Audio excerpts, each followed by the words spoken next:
ำแดงดินบ่ให้น้ำตาพี่น้องนั้นไหลล่วงลิ้นถึงเลือดทหารจะสิ้นบ่แผ่นดินเหล่านี้สิ้นมาใส่สมบูรณ์ทินข้าอยู่เป็นที่มันเป็นเมืองตั้งทับทินฐานเหล่าทหารเฮานั้น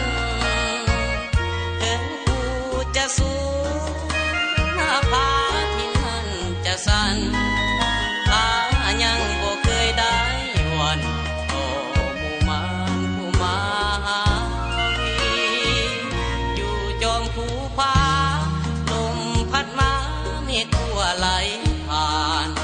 ลมฟ้าลมฝนหนาวปั่นหนาวยืนสั่นแทบสิ้นชีวิตต้องทนยอมตายให้หลายสายชาติสตรีเพื่อพื้นดินลาวเฮานี้สิ้นศัตรูผู้ที่หวัง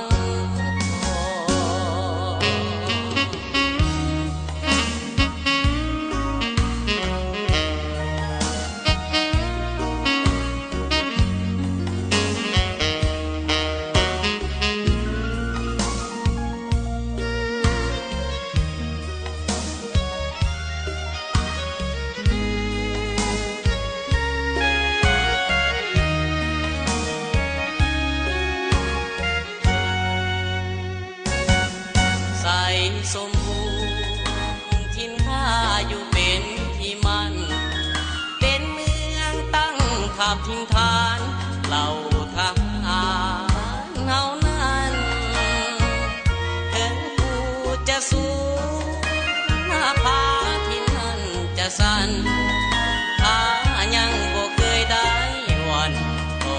หมู่มารผู้มาหาวีอยู่จอมภูผา